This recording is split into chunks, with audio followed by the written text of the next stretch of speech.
prêt?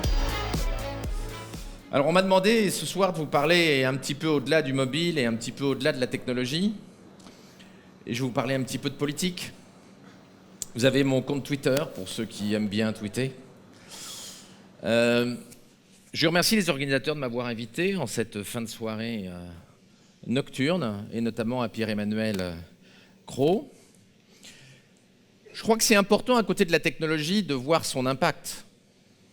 Parce que si effectivement nous sommes aujourd'hui face à un tsunami technologique, et le mot pour les 20 années qui viennent n'est pas trop fort, la vraie question c'est, derrière la révolution technologique, ne peut-il pas y avoir une vraie révolution ?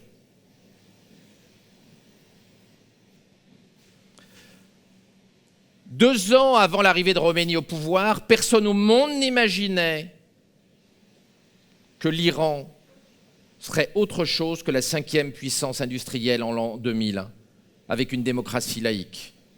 2 ans plus tard, il est arrivé ce que vous savez, et le Shah d'Iran est mort de son cancer du pancréas, mais il n'y a pas de lien entre son cancer et l'arrivée de Khomeini au pouvoir.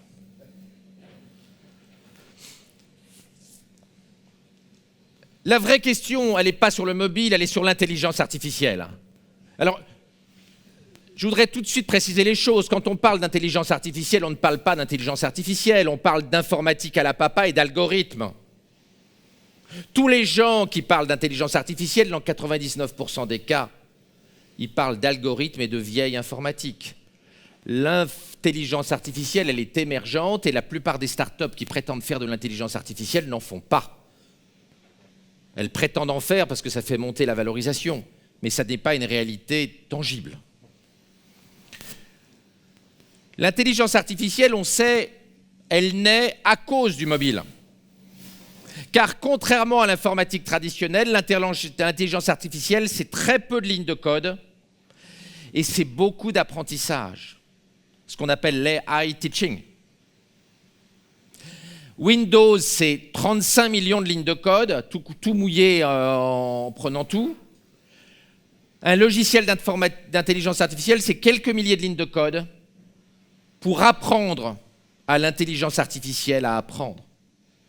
Et si l'intelligence artificielle apprend, c'est grâce au mobile, grâce au social, grâce au cloud. Parce que l'intelligence artificielle a besoin de bases de données immenses. Vous savez que pour qu'une intelligence artificielle reconnaisse une girafe ou un petit tigre, il faut qu'elle envoie 1 200 000. Où est-ce qu'il y a 1 200 000 petites girafes ou petits tigres ? Eh bien, sur les réseaux sociaux. Et c'est nous qui les mettons. Rien que dans l'univers Facebook, nous mettons 10 milliards de photos par jour, en comptant Facebook, Messenger, Instagram et WhatsApp. Et grâce à cela, nous éduquons l'intelligence artificielle à faire ce qu'on appelle du pattern recognition.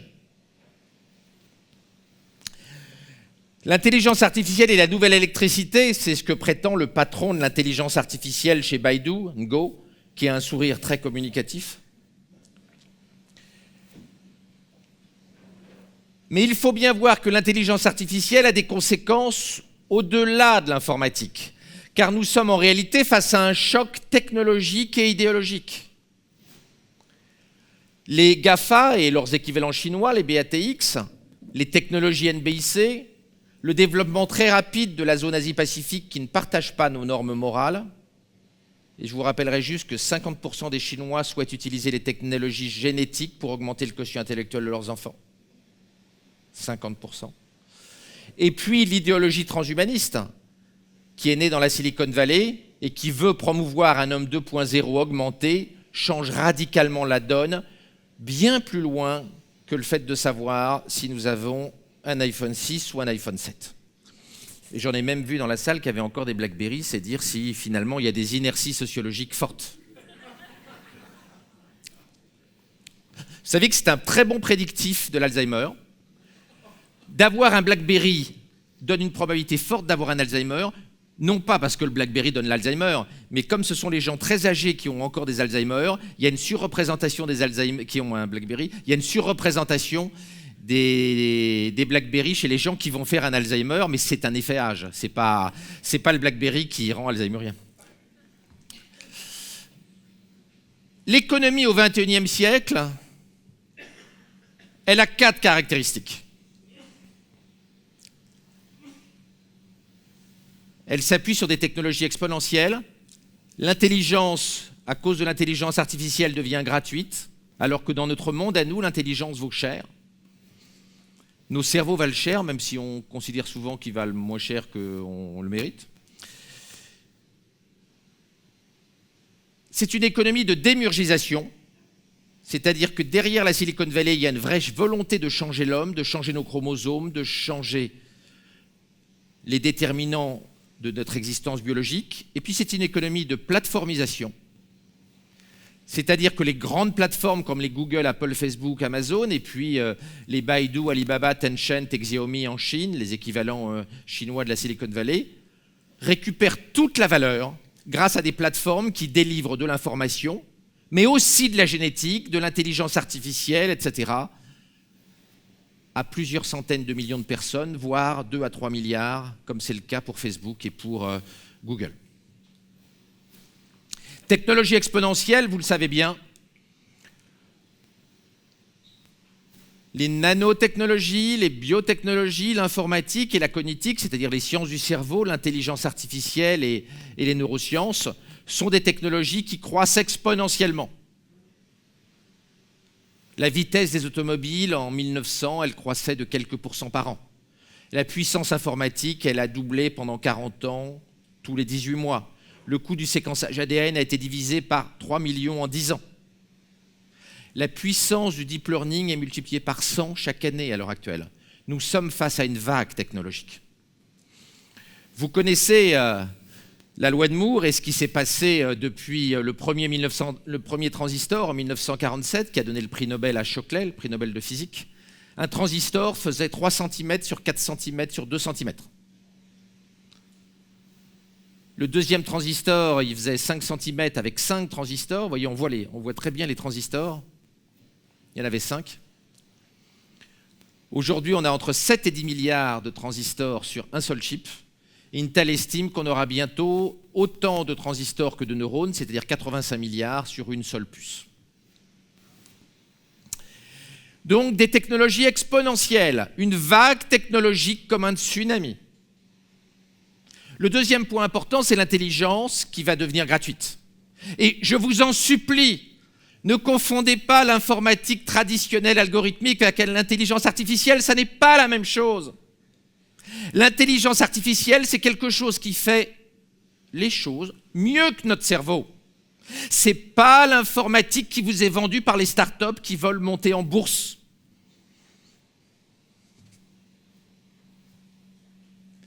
C'est ce qui fait d'ailleurs qu'on sous-estime la gravité du choc lié à l'intelligence artificielle, car on nous vend de l'informatique à la mort moelle-neu pour de l'intelligence artificielle, et souvent, quand on ne connaît pas le sujet, on se fait avoir. Mais ce sont des effets marketing, ce ne sont pas des réalités technologiques, je le répète. L'intelligence gratuite, le patron d'Intel expliquait la semaine dernière que c'est un tournant de l'humanité. Effectivement, c'est un tournant de l'humanité. Il faut des années pour former un ingénieur.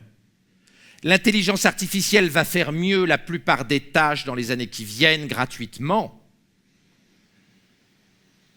Et il n'est que temps de réfléchir aux implications de cette intelligence gratuite. Que fait-on des cerveaux humains qui sont tout sauf gratuits ? C'est une question politique majeure qui obsède des gens comme Bill Gates, par exemple, qui n'est pourtant pas un catastrophiste.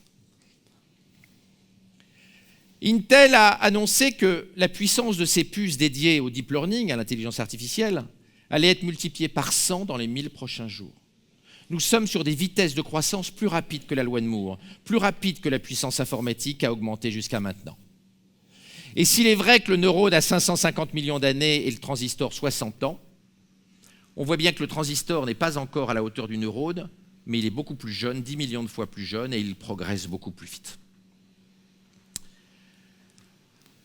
En 1997, le New York Times avait fait un papier très attendrissant qui me fait penser aux gens que j'ai entendus tout à l'heure parler d'intelligence artificielle dans cette salle.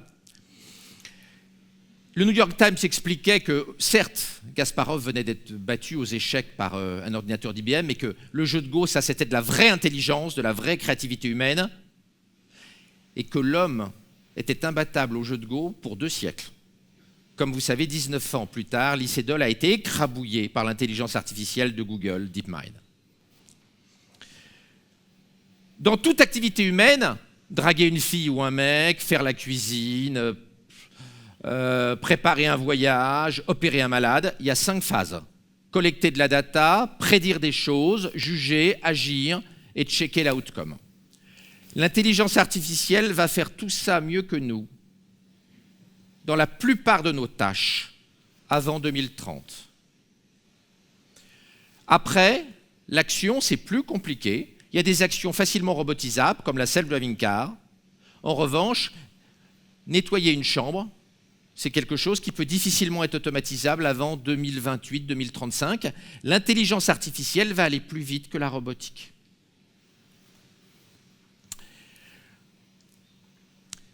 Quand on parle d'intelligence artificielle, là on parle d'intelligence artificielle faible, c'est-à-dire n'ayant pas conscience d'elle-même. On ne parle pas d'AL 9000 dans 2001 l'Odyssée de l'espace qui zigouille les astronautes. C'est-à-dire une intelligence artificielle qui fait les choses mieux que nous, mais qui est con comme une bite et qui ne sait pas qu'elle existe. Par exemple, DeepMind ne sait pas qu'il joue au jeu de Go, mais il joue mieux que nous. Les self-driving cars, la Tesla qui se pilote tout seul, elle conduit mieux que nous, mais elle ne sait pas qu'elle conduit, elle ne sait pas qu'elle existe.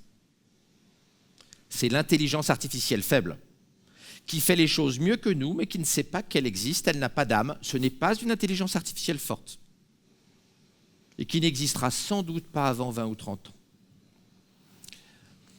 Dans le domaine de la médecine, on voit bien, pour reprendre l'exemple du téléphone portable, qu'aujourd'hui, des applicatifs dermatologiques font le diagnostic du cancer de la peau aussi bien qu'un dermatologue à partir d'un iPhone. Alors seulement à partir de l'iPhone 6, il faut que Pierre-Emmanuel Cros change de téléphone, puisqu'il a encore un iPhone 3, mais je pense que c'est un choix délibéré d'être vintage. Si on prend la médecine, cette évolution technologique, où le portable aura un rôle capital, elle conduit à un déclin rapide du pouvoir médical. L'intelligence artificielle va faire les diagnostics mieux que les docteurs. Et la médecine basée sur la génétique va d'ailleurs tuer les docteurs. La médecine personnalisée, la médecine moderne, va être le tombeau des docteurs. Le malade, c'est de la data et le docteur, c'est du software. Or, le drame, c'est que la médecine moderne, elle produit trop de data pour un cerveau biologique.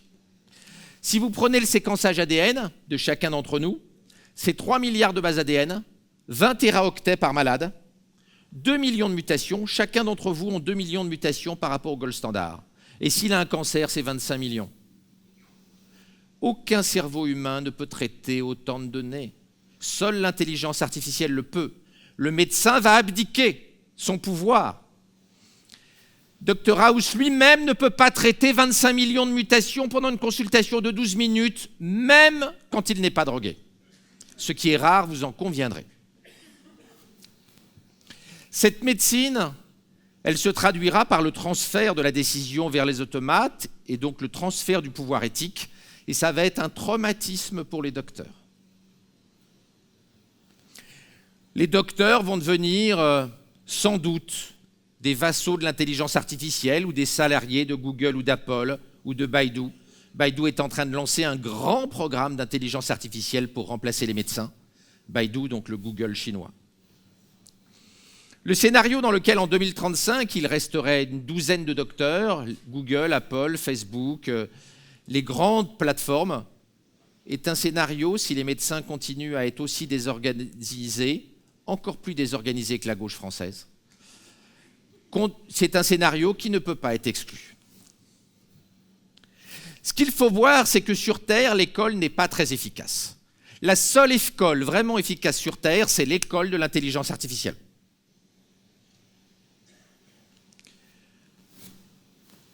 Pour aller de là à là, il faut 30 ans. Pour passer d'un bébé à un radiologue, il faut 30 ans. Chez Facebook, ils produisent 10 000 intelligences artificielles par jour. ils en tuent 9 999, ils en gardent une. On ne peut pas faire ça avec les bébés. Et eux, ils ne mettent pas 30 ans pour checker l'IA, ils mettent une nuit. Alors que pour savoir si le bébé va être un bon radiologue, il faut 30 ans. La bataille est perdue pour le neurone. D'ailleurs, marche pas. Yann LeCun, à droite de Mark Zuckerberg, le patron de l'intelligence artificielle chez Facebook, expliquait le mois dernier « Nous sommes très près du moment où l'intelligence artificielle analysera une radio mieux que le meilleur radiologue sur Terre. » Et effectivement, nous en sommes prêts, environ une décennie. Les radiologues qui connaissent un peu le sujet commencent à avoir un peu la trouille.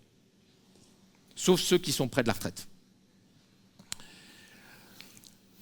L'intelligence artificielle, les gens imaginent qu'en réalité, nous, avec notre cerveau, nous allons résister. C'est une illusion. La complémentarité entre le neurone et le transistor est un combat. Nous allons devoir nous battre pour trouver une niche écologique à côté de l'intelligence artificielle. Il va rester des espaces pour le cerveau biologique, mais il va falloir se battre. Parce que dans un premier temps, on est complémentaire, mais à la fin, on est substitué. Au début des automates automobiles, on a dit que ça va aider les hommes à mieux conduire. Donc on a fait les radars arrière, on a mis les caméras quand on se gare, puis après Mercedes a fait le premier système d'aide au garage arrière, puis avant. Et puis on a fait les premières voitures qui se mettaient sur une file d'autoroute et qui conduisaient tout droit. Et puis après, on a fait la Tesla qui, dans 95% des cas, est autonome. Et en 2021, BMW, par exemple, a annoncé que les BMW n'auront plus de volant. On est passé de la complémentarité à la substitution. Dans la plupart des tâches humaines, on va passer d'une complémentarité, et ce sera une lune de miel, on se dira l'intelligence artificielle nous aide beaucoup, à un système dans lequel elle se substituera à nous et il faudra qu'on se batte pour garder une place.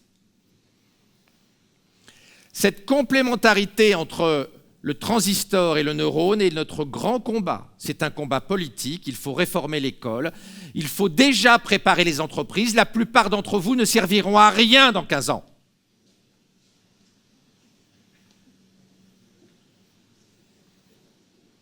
L'intelligence artificielle croît entre 10 et 500 fois par an à l'heure actuelle.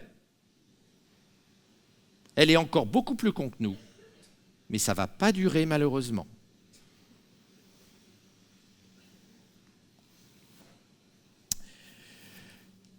Troisième caractéristique de cette économie du XXIe siècle, c'est la démurgisation.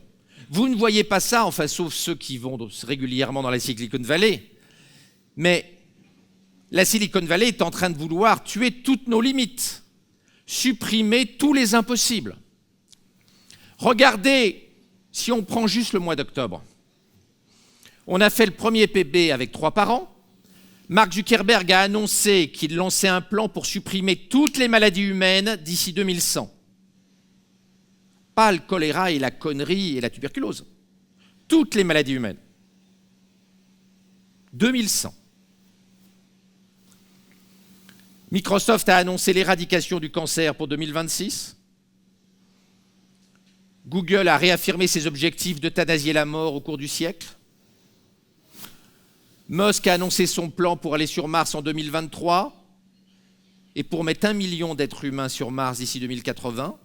Nous sommes en plein délire mégalomaniaque et démurgique. La Silicon Valley a des objectifs de changement radical de l'humanité, de notre destin.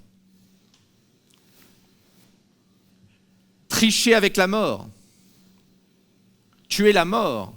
Time écrivait « Est-ce que Google peut vraiment régler le problème de la mort ?» lorsque Google a lancé sa filiale destinée à tuer la mort, Calico.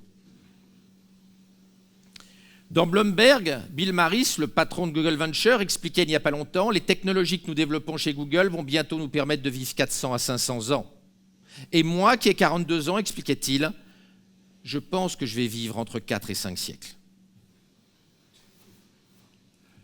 Vous voyez que tous ces fantasmes ont des conséquences pour l'économie. La Silicon Valley est persuadée qu'elle va, par la technologie et l'intelligence artificielle, changer radicalement notre destin. Nous sommes bien loin des petits problèmes marketing sur la publicité sur portable, qui sont des enjeux importants pour le business, j'en conviens, que l'intelligence artificielle va gérer dans les années qui viennent de mieux en mieux.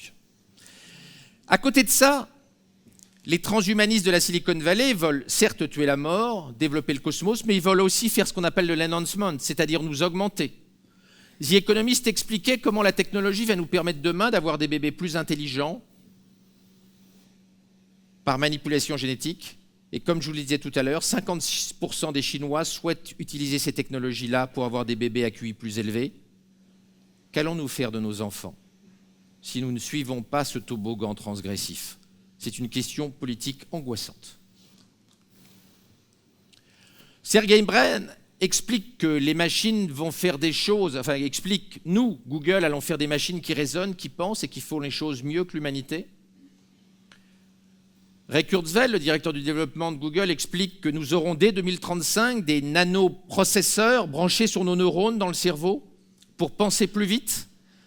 Et il explique, ce qui est intéressant pour vous en matière publicitaire, Google connaîtra la réponse aux questions avant qu'on les pose grâce à ces implants intracérébraux. 2035, c'est dans 20 ans, c'est plus près de nous que la mort de François Mitterrand. Non, c'est aussi près. Et il disait, Google nous connaîtra mieux que notre partenaire sexuel nous connaît. Démurgisation. Dernier point, la plateformisation. Vous savez que le business traditionnel, il est vertical.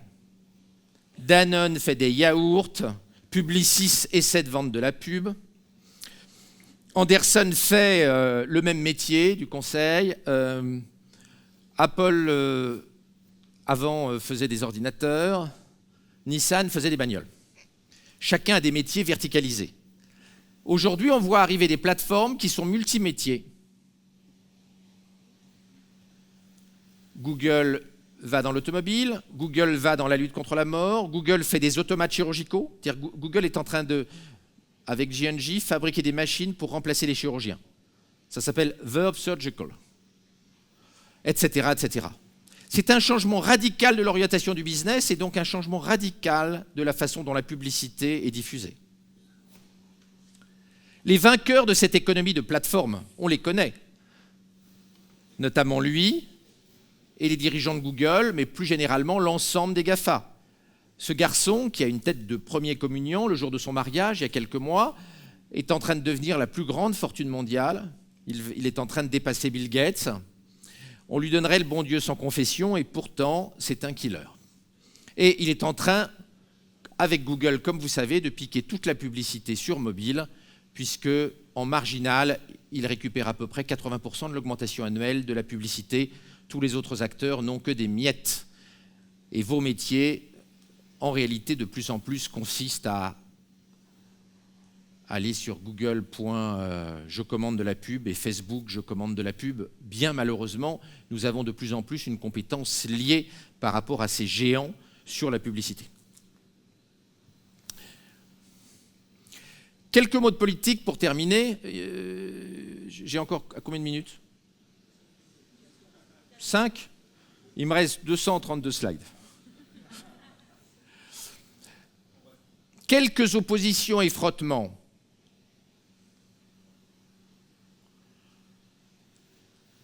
Je vois 5 sujets politiques importants dans les années qui viennent. Comment on gère l'aspiration de la valeur par les gens qui maîtrisent l'intelligence artificielle ? Comment on évite la dictature des algorithmes ? Et on a vu aux États-Unis comment la campagne a été orientée par les grands plateformistes. Et Mark Zuckerberg, dans un premier temps, a dit « Ce n'est pas à moi de dire la vérité, je ne rentrerai pas dans les algorithmes, je ne veux pas faire de politique. » Et dans un deuxième temps, s'est lancé dans une campagne contre les fake news. Comment le réel se fragmente ? Comment nous allons devoir gérer sans doute une opposition entre les transhumanistes de la Silicon Valley et puis les religieux, les bioconservateurs ? Et enfin, dire quelques mots de conclusion sur le sens de l'aventure humaine, au-delà des problèmes business à très court terme, que vous allez retrouver demain matin, À quoi sert l'aventure humaine dans un monde où l'homme va avoir un pouvoir démiurgique sur sa propre nature biologique? Il y a une aspiration de la valeur vers les gens qui contrôlent l'intelligence artificielle. Vous savez bien que les 55 gamins de WhatsApp ont en 4 ans créé 21 milliards de dollars de valeur, pendant que les 131 000 ouvriers, contremaîtres et ingénieurs de Peugeot, dans les brouillards de Montbéliard et de Sochaux, ont créé la moitié de la valeur en 130 ans. 4 ans, 130 ans, 55 personnes, 130 000, 2 fois moins de valeur. Ce n'est pas politique correct, mais c'est une réalité. Et ça va être de pire en pire. La concentration de la valeur vers les algorithmes et l'intelligence artificielle va être de pire en pire. Il n'y a de la valeur que dans la manipulation des symboles et dans le contrôle de l'intelligence artificielle. Et l'intelligence artificielle, elle va être oligopolistique. N'imaginez pas que les startups vont maîtriser l'intelligence artificielle. Elles vont acheter de l'intelligence artificielle aux grands acteurs comme Google. Une plateforme d'intelligence artificielle, ça va coûter 100 milliards de dollars pièce. Ce n'est pas les petites startups sympathiques qu'on voit dans les congrès qui vont avoir ça. Ils auront des algorithmes à la papa, mais ils n'auront pas d'intelligence artificielle. C'est un mensonge marketing, mais un mensonge quand même. Peut-être un pieux mensonge, mais un mensonge quand même. Est-ce qu'on va devenir une colonie numérique des GAFA ? Est-ce que c'est ça notre destin ? Ce qui est sûr, c'est que nous avons la CNIL, ils ont la GAFA, ils ont les GAFA, et que c'est quand même un handicap, même si j'aime beaucoup la CNIL. Nous sommes à l'évidence dans une guerre des cerveaux. Guerre des cerveaux entre nous, les cerveaux biologiques, guerre des cerveaux entre les différentes intelligences artificielles des grands plateformistes, et puis guerre des cerveaux entre nous, les cerveaux biologiques, et l'intelligence artificielle, qui aujourd'hui nous semble fastoche à contrôler, mais on en reparle dans 20 ans. On en rigole, comme les joueurs du jeu de Go en 97 rigolaient de l'intelligence artificielle. Mais pas seulement en 97, puisque je vous rappelle que Lee Sedol, quand il a débuté la première partie contre Google, en mars dernier, a expliqué « Je vais écrabouiller l'intelligence artificielle de Google ». Il s'est passé juste le contraire. Cette guerre des cerveaux, elle inquiète certains. Hein. Bill Gates a dit l'année dernière « Je ne comprends pas que les gens n'aient pas peur ».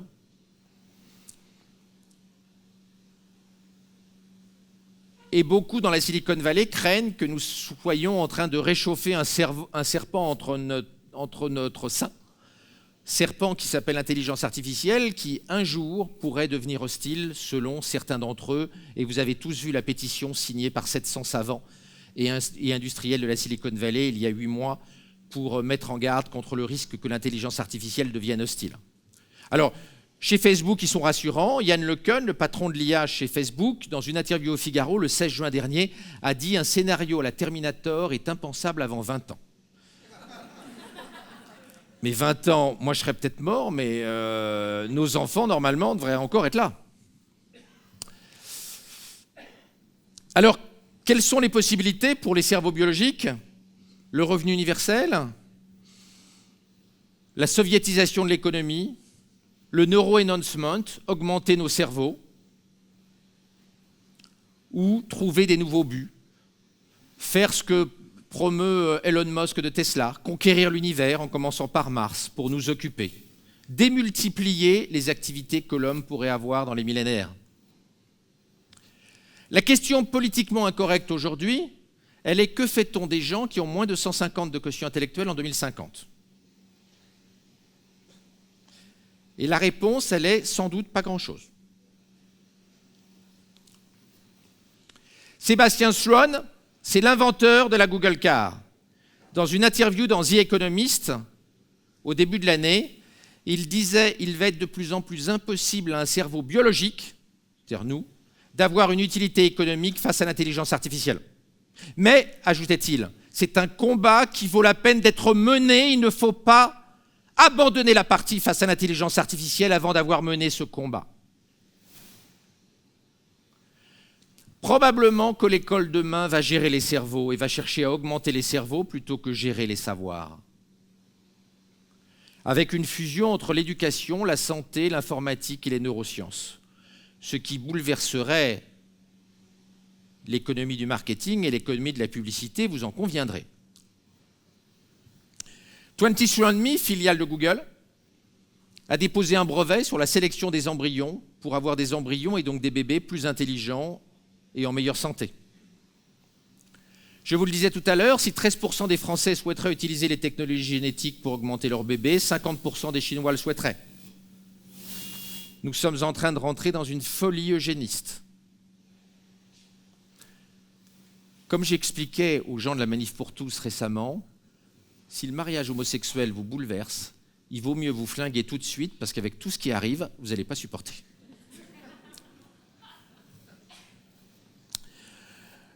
Elon Musk, le patron de Tesla, expliquait le 2 juin dernier dans une conférence de presse « Il est urgent d'hybrider nos cerveaux avec des chips, avec des microprocesseurs, avant que l'IA nous transforme en animaux domestiques. » Et il ajoutait « L'IA nous traitera comme je traite mon labrador. » J'espère qu'il traite bien son labrador.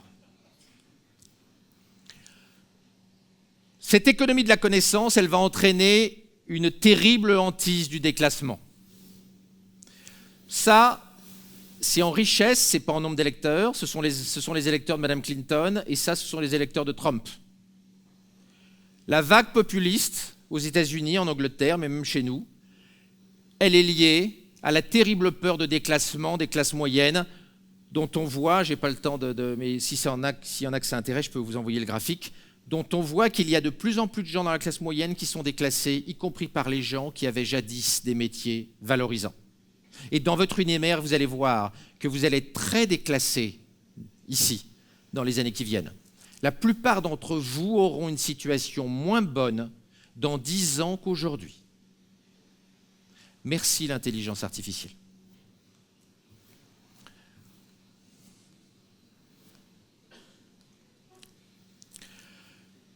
Deuxième problème politique, la dictature des algorithmes. Comment éviter que ce qui s'est passé pendant l'élection présidentielle arrive en permanence et que nous ne voyions que des informations que nous voulons voir et que nous soyons enfermés dans une bulle algocratique dans un monde gouverné par la religion de la data, le dataïsme. Le problème, c'est que on pourrait imaginer que les gens vont résister contre cette civilisation de l'algorithme, or ça n'est pas vrai. Si vous prenez la santé, dans un sondage récent, 58% des Français feraient confiance à Google, Apple et les autres pour gérer leur dossier médical et leur santé. Et chez les jeunes, c'est 68%. En réalité, nous allons être dans une prison algorithmique contrôlée par les géants du numérique et en plus, nous serons heureux. Troisième problème politique, la fragmentation du réel. La fusion entre l'intelligence artificielle, les chatbots, la réalité virtuelle, fait que demain, il n'y aura pas une seule réalité, mais plusieurs réalités. Le rêve augmenté, l'univers virtuel, la réalité augmentée, le monde filtré par l'intelligence artificielle, comme au Google, le réel dans les réseaux sociaux, et puis le vrai réel, quand on sera à la montagne. Il y a 15 jours, le patron de Netflix a donné une conférence de presse. Et il a dit, vous savez, notre business model, ce n'est pas de vous louer du MP4 jusqu'à la fin des temps. Notre objectif à terme, c'est de vous donner une pilule que vous avalerez et vous verrez en réalité virtuelle le film à partir de la pilule par action neurotechnologique. Ce n'est pas quelqu'un dans un hôpital psychiatrique qui a dit ça, c'est le président de Netflix. Vous voyez que le réel va être quelque chose de fragile dans le monde de demain. Vous étiez des manipulateurs du réel, vous étiez des neurohackers en tant que publicitaires, vous allez être dépassés par des gens beaucoup plus transgressifs sur le plan neurotechnologique dans les décennies qui viennent. Dernier problème, et je vais aller vite maintenant, le problème de la violence politique.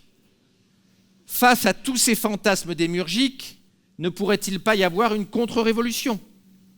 Ce qui est sûr, c'est que nous sommes tous des petits bourgeois face à la Silicon Valley, qui sont des vrais révolutionnaires, des révolutionnaires technologiques, mais des révolutionnaires quand même. Vouloir conquérir l'univers, vouloir augmenter notre cerveau, vouloir nous mettre des puces dans le cerveau, vouloir nous rendre immortels et nous faire voir des films en prenant une gélule, c'est bien révolutionnaire. Et nous sommes bien des petits bourgeois.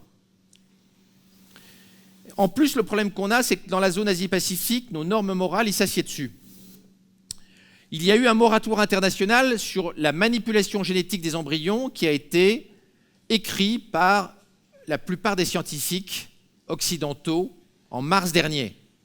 48 heures plus tard, les Chinois publiaient les 64 premières manipulations génétiques sur embryons. Nos normes éthiques, ils leur pissent à l'arrêt. Et vu le budget militaire de la France ou de la Belgique, il va être assez compliqué de bombarder la Chine si nous ne sommes pas d'accord avec leur vision du monde technologique de demain. Le monde qui vient est-il un monde utopique ou une dystopie comme dans les films classiques? Je ne répondrai pas à cette question, moi je ne suis pas gourou, je ne sais pas si ce monde qui vient est un bon monde et est un mauvais monde. Ce qui est sûr, c'est que certains proposent de couper en morceaux Google. Peut-être serons-nous sauvés par un tremblement de terre en Californie.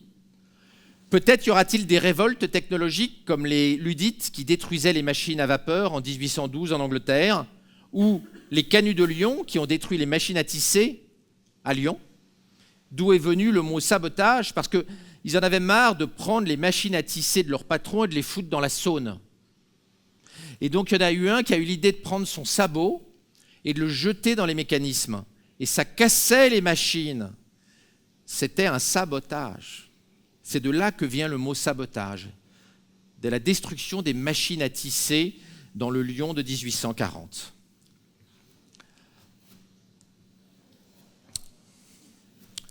Donc c'était juste pour vous dire qu'il y a dans le monde certains courants philosophiques et religieux assez peu technologiques. Et là, c'était une main coupée au Mali quelques jours avant l'arrivée des Français il y a 4 ans. Dernier point, et je vais conclure. Quel est le but de tout ça? Vous me direz qu'on est assez loin du marketing sur téléphone mobile, mais je vous avais prévenu. En réalité, la Silicon Valley, c'est une vraie religion, c'est la religion 3.0. Après le chamanisme et le polythéisme, après les religions monothéistes du livre, le transhumanisme et la Silicon Valley développent une religion 3.0 où l'homme est un homme-dieu, un homme démiurgique, un homme tout-puissant. Ray Kurzweil, le directeur du développement de Google, expliquait il y a quelques semaines, autour des années 2030, grâce à des implants sur nos neurones, nous aurons un pouvoir démiurgique, godlike. C'est bien une affirmation de type religieuse. La Silicon Valley est en train d'inventer la religion du XXIe siècle, mais elle ne sera pas seule, elle va se heurter à des oppositions politiques, philosophiques et des religions traditionnelles qui pourraient être particulièrement violentes. En conclusion, je vais revenir à nos moutons, après cette digression un peu longue. Vous êtes passé de la publicité papier, du catalogue, de la réclame, à la pub sur Internet. Ça a été laborieux et vos clients, c'était difficile aussi. À peine avait-on commencé à comprendre à peu près le web fixe que le mobile est arrivé avec des business models complètement changés. Et vous savez bien que la pub sur les médias traditionnels fixes, elle ne va pas bien.